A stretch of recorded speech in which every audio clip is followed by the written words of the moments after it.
Hello everyone, this is Radhika and I welcome you all to Chapter Hunt. Today's video is a class 4 maths topic, fraction.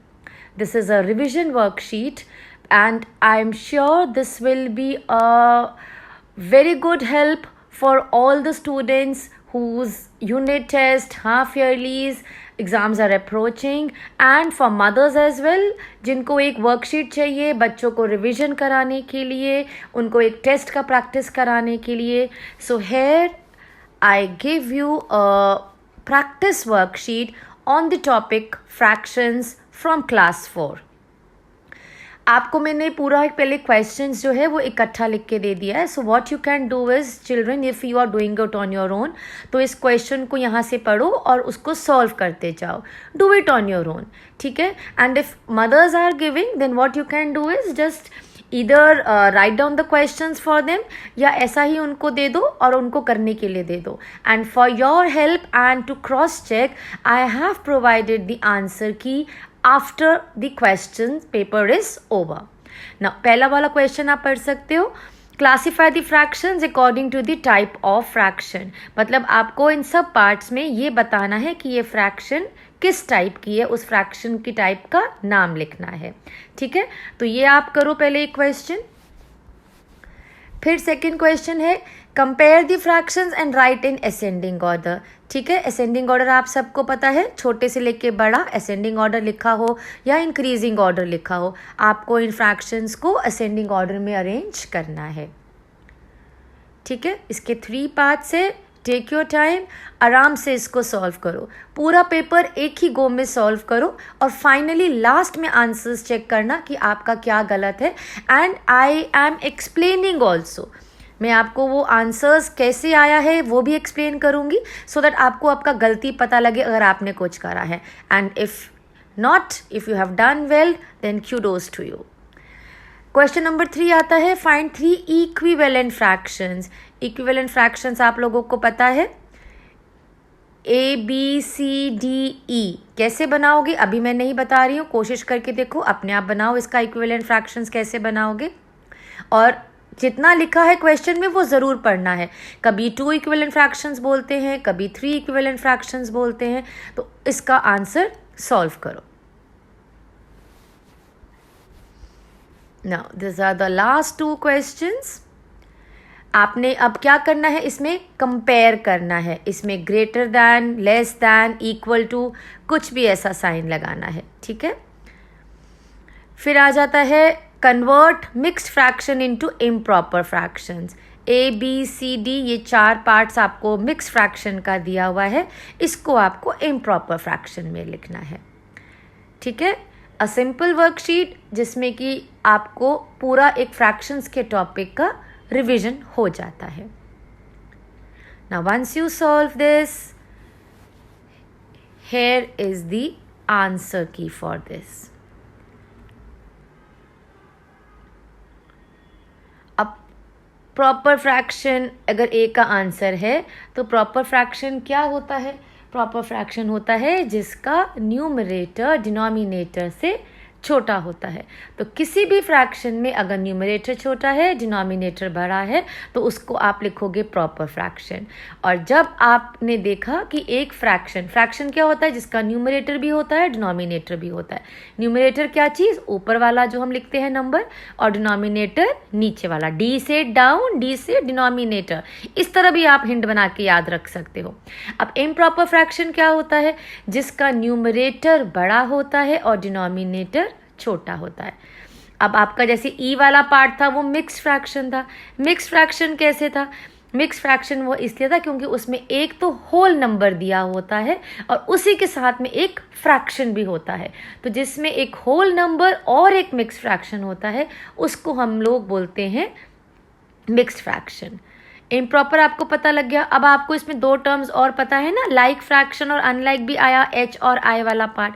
Like fractions, अगर आपको 2 fractions दिए हुए हैं और अगर आपको दिख रहा है कि उनका डिनोमिनेटर सेम है और बेशक न्यूमरेटर्स अलग हैं, बट अगर डिनोमिनेटर्स सेम हैं तो उनको बोलोगे आप लाइक फ्रैक्शंस, नीचे के नंबर, ठीक है. अनलाइक फ्रैक्शंस जिनके डिनोमिनेटर सेम नहीं होते उनको आप बोल देते हो अनलाइक फ्रैक्शंस। तो चेक करो, देखो कितने आपके पार्ट्स इसमें से ठीक हुए। अब असेंडिंग ऑर्डर आप में इसमें लिखना था, ये कैसा है? अब देखो असेंडिंग ऑर्डर अगर तो लाइक फ्रैक्शंस हैं तो बहुत ही इजी होता है। मैंने लाइक फ्रैक्शंस अभी आपको क्या बोला, जिनके डिनोमिनेटर सेम होते हैं। अब इसमें देखो 1/9, 3/9, 7/9, सबका डिनोमिनेटर सेम है। तब जब डिनोमिनेटर सेम हुआ लाइक फ्रैक्शंस में बहुत ईजी हो जाता है। जो न्यूमरेटर छोटा है वो सबसे छोटा वाला फ्रैक्शन हो गया। अब इसमें 1/9, उसके बाद 3/9, फिर उसके बाद 7/9। और आपको पता है ना असेंडिंग ऑर्डर में इस तरह से साइन लगाते हैं, कैसे कि जो छोटा चोंच वाला पार्ट होता है वो छोटे नंबर की तरफ आता है, और जैसे क्रोकोडाइल वाला मुंह खुल जाता है, बड़ा वाला पार्ट वो बड़ी वाली फ्रैक्शन की तरफ आ जाता है। अब आ जाते हैं बी पार्ट पे। बी पार्ट में आपने एक चीज़ देखा, क्या है इसमें, क्या है, न्यूमरेटर्स सेम है। तो इसमें क्या याद रखना होता है, अब अगर न्यूमरेटर सारे सेम हुए हैं उस फ्रैक्शंस के, तो अगर उसको आपको असेंडिंग ऑर्डर में लिखना है तो उल्टा हो जाता है। जो डिनोमिनेटर सबसे बड़ा होगा वो वाला फ्रैक्शन सबसे छोटा होगा। अब इसमें देखो डिनोमिनेटर 7 बड़ा है तो ये फ्रैक्शन सबसे छोटी है, फिर 5, उसके बाद 2, तो इस तरह से इसका इंक्रीजिंग ऑर्डर बन जाएगा। ठीक है, बड़ा डिनोमिनेटर वाला फ्रैक्शन छोटा हो जाता है कब, जब न्यूमरेटर सेम हो जाते हैं। अब देखो, अब तीसरा बिल्कुल अलग है। इसमें आपको फ्रैक्शन दिया हुआ था 2/3, 3/6, 1/6। ठीक है, अब आपके पास देखो दो फ्रैक्शन तो आपको दिख रहा है जिसमें कि डिनोमिनेटर सेम है। डिनोमिनेटर सेम लगाने से हमको बहुत इजी हो जाता है निकालना। तो अब हम क्या करेंगे, हम पहले वाली फ्रैक्शन का भी डिनोमिनेटर सेम बना देते हैं। डिनोमिनेटर सेम कैसे बनाएंगे, अगर हम 3 को 2 से मल्टीप्लाई करेंगे तो 6 हो जाएगा। बट ये आपने याद रखना है, जो बच्चे गलती कर देते हैं, अगर आप डिनोमिनेटर को मल्टीप्लाई कर रहे हो 2 से, तो आप न्यूमरेटर को भी सेम नंबर से मल्टीप्लाई करोगे। ऐसे ही तो बनता है ना इक्विवेलेंट फ्रैक्शन। तो अब ये क्या बन गया, 4/6। बाकी को सेम कॉपी कर दो, 3/6, 1/6। अब आपके लिए कितना ईजी हो गया ना, 1 न्यूमरेटर छोटा तो 1/6 फ्रैक्शन छोटा, उसके बाद 3 आया तो 3/6 आपने लिख दिया। अब देखो, आप 4/6 नहीं लिखोगे क्योंकि क्वेश्चन में फ्रैक्शन क्या दिया हुआ था, 2/3। ये तो हमने अपना आंसर निकालने के लिए इसको वैसा किया। तो ये देखो आपके असेंडिंग ऑर्डर के आंसर्स हैं। आई होप आपको समझ में आ गया होगा, और अपने आंसर्स को चेक करो, अगर गलत है तो उसको समझ के ठीक करो, और अगर करेक्ट है तो गिव योरसेल्फ अ क्लैप कि yes you are doing it correctly. अगर आ जाता है हम क्वेश्चन नंबर 3 पे, इसकी इक्विवेलेंट फ्रैक्शंस बनानी है। इक्विवेलेंट फ्रैक्शंस बनाने के लिए ऑलवेज रिमेंबर कि या तो आप सेम नंबर से न्यूमरेटर को और डिनोमिनेटर को मल्टीप्लाई करोगे, या सेम नंबर से न्यूमरेटर और डिनोमिनेटर को डिवाइड करोगे। अब 1/6 है, मैंने इसमें आपको 3 इक्विवेलेंट फ्रैक्शंस बना के दिखाई, क्वेश्चन में 3 मांगी थी। अब देखो पहले कैसे मैंने निकाला, 2/12 कैसे निकाला, 1 को भी 2 से मल्टीप्लाई करा, 6 को भी 2 से मल्टीप्लाई करा, आ गया 2/12। फिर 1/6 को 3 से, बस ये याद रखना है, जिस भी नंबर से हम मल्टीप्लाई कर रहे हैं न्यूमरेटर डिनोमिनेटर वो नंबर सेम होना चाहिए। ठीक है, अब ऐसे 6 को भी आपने 3 से किया तो वो 18 बन गया। अब आपने इसको 1/6 को 4 से मल्टीप्लाई किया न्यूमरेटर में और 4 से मल्टीप्लाई किया डिनोमिनेटर में, तो ये इसकी तीनों इक्विवेलेंट फ्रैक्शंस आ गई। नेक्स्ट सिमिलरली 7/3, इसको भी पहले 2 से मल्टीप्लाई करा न्यूमरेटर डिनोमिनेटर को, फिर 3 से करा न्यूमरेटर डिनोमिनेटर को, और इसी तरह से 4 से करा। So we got the equivalent fractions as 14/6, 21/9 and 28/12। ठीक है, आई होप ये तो आपने सबने करेक्ट किया होगा। अच्छा, अब देखो इसमें क्या आ जाता है, अब आता है 8/64। अब 8/64 देखते ही हमें क्लिक हो जाता है कि अरे ये तो 8 के टेबल में आता है ना, 8 1 जा 8, 8 8 जा 64। इसको हम एक और चीज़ क्या बोलते हैं, लोवेस्ट टर्म में भी करना। ठीक है, तो अब मैंने कैसे, इक्विवेलेंट का मतलब वही हो गया ना, अभी मैंने आपको बोला इक्विवेलेंट बनाने के लिए या तो आप सेम नंबर से मल्टीप्लाई या सेम नंबर से डिवाइड करते हो न्यूमरेटर और डिनोमिनेटर को।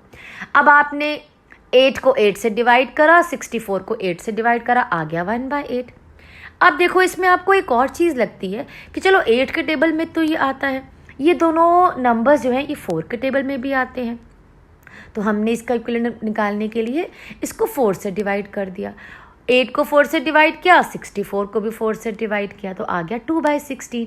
ये इसकी इक्विवेलेंट फ्रैक्शन हो गया।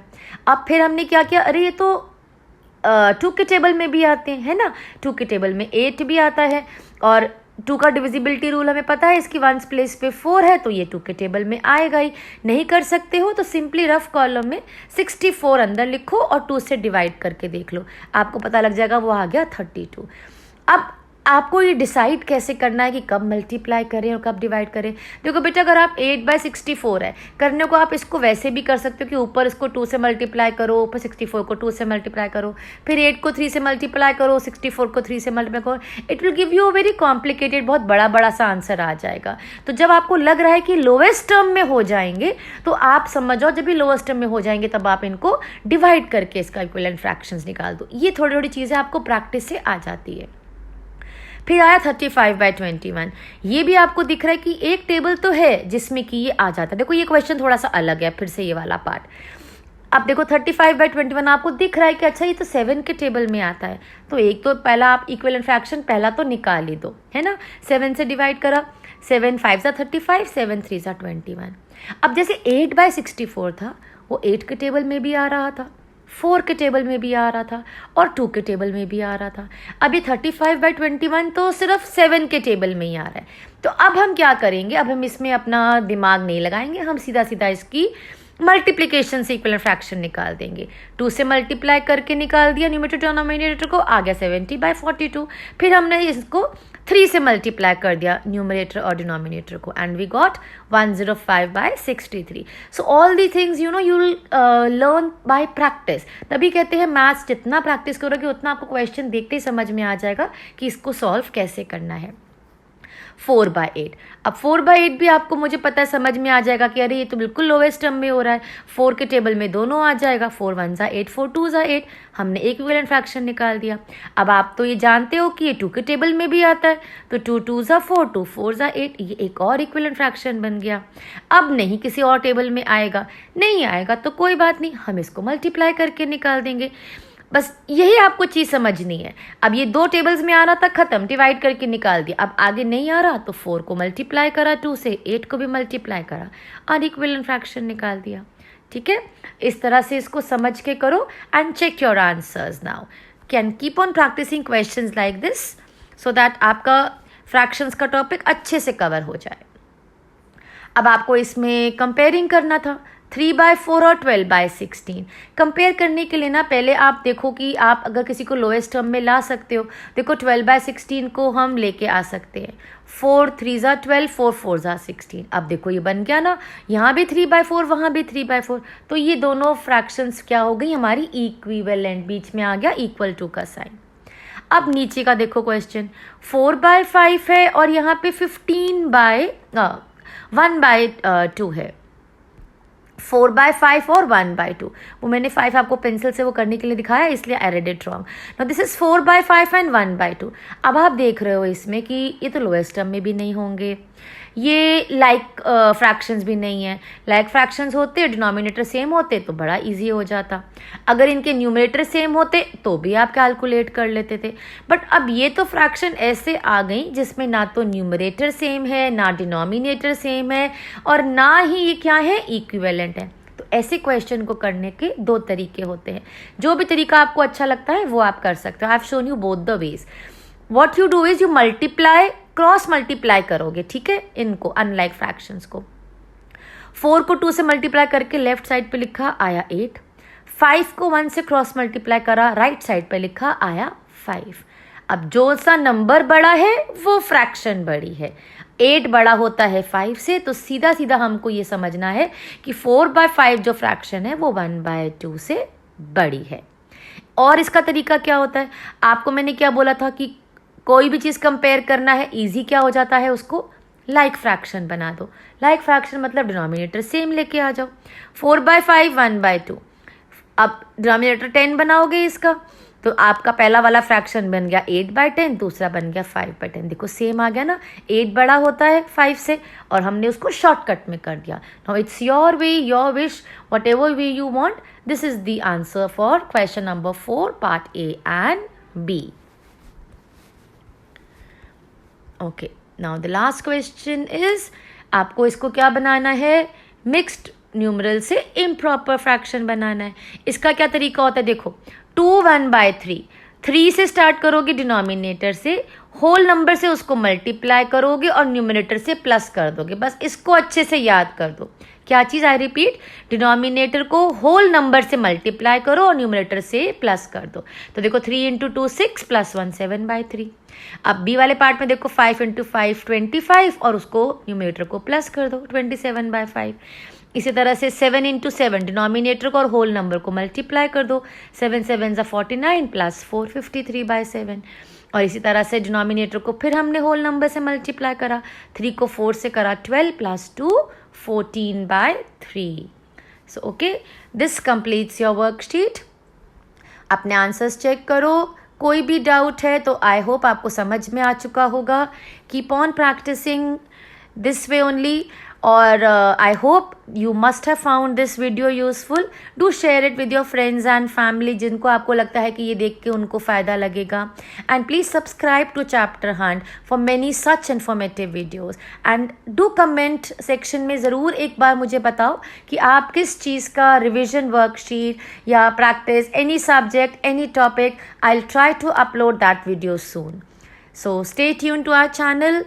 Till then, I'll upload my next video very soon. Till then, stay safe, take care, bye-bye.